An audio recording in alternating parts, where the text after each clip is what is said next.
बिस्मिल्लाहिर्रहमानिर्रहीम। कुछ दिनों पहले एक मौलवी साहब बड़ा चिल्ला चिल्ला कर इस बात को बयान कर रहे थे कि जी मखलूक के लिए मा कान व मा यकून, यानी जो हो चुका है और जो होगा इसका इल्म मानना शिरक है। तो उनके लिए मैं सिर्फ दो हवाले पेश करूंगा। वैसे तो कुतुब अहादीस के अंदर बहुत सारे हवाले मौजूद हैं कि जिसमें इस चीज़ को बयान किया गया कि मखलूक में से भी कुछ हैं कि जिनको अल्लाह तबारक व तआला ने मा कान व मा यकून का इल्म अता किया है, और ये अता अल्लाह तबारक व तआला की तरफ से है। उसमें से तिरमिज़ी शरीफ जिल्द नंबर 3 सफ़ा नंबर 201, ये बैरूत का छापा है और इसका नंबर है हदीस का 2155, जिसमें नबी पाक अलैहिस्सलातु वस्सलाम ने इस चीज़ को बयान किया है कि इन्न अव्वला मा खलक़ल्लाहुल क़लम, कि बेशक अल्लाह तबारक व तआला ने सबसे पहले कलम को पैदा किया। फ़क़ाल उक्तुब, और उसे फरमाया लिख। फ़क़ाल मा अक्तुब, तो कलम ने कहा कि मैं क्या लिखूं। तो क़ाला, फरमाया उक्तुबिल क़दरा, तकदीर लिख दे। मा कान व मा हुआ काइनुन इलल अबदी, यानी जो कुछ हो चुका है और जो कुछ क़यामत तक होगा वो सारे का सारा लिख दे, और कलम ने वो लिख दिया।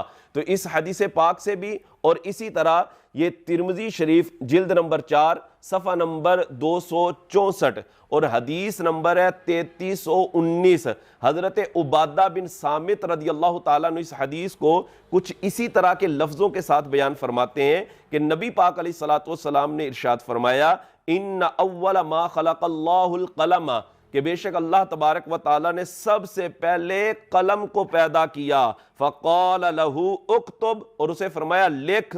फ़जरा बिमा हुआ काइनुन इलल अबदी, तो जो कुछ क़यामत तक होने वाला था सारे का सारा उस कलम ने लिख दिया। कलम को अल्लाह तबारक व ताला ने इल्म अता किया, तो कलम ने मा कान व मा यकून का इल्म लिख दिया। तो इससे तो कलम का मा कान व मा यकून का इल्म साबित हो रहा है। और कलम हजरत साहिब मखलूक है, और अगर मखलूक होना आपको समझ नहीं आ रहा तो इस लफ्ज पर ही गौर करके देख लें कि मा खलक़ल्लाहुल क़लम, कि अल्लाह तबारक व तआला ने कलम को पैदा किया। तो कलम है मखलूक, तो कलम के लिए जो कि मखलूक है उसके लिए माकान व मा यकून का इल्म ये अहादीस करीमा से साबित हो रहा है। और इमाम तिरमिज़ी इस हदीस के बारे में फरमाते हैं हाज़ा हदीसुन हसनुन सहीहुन गरीबुन, कि बेशक ये हदीस हसन है, सही है, इसमें किसी किस्म की कोई प्रॉब्लम नहीं है। लिहाजा सही हदीस से ये बात साबित हो रही है कि मखलूक के लिए माकान व मा यकून का इल्म माना जा रहा है और इल्म साबित हो रहा है।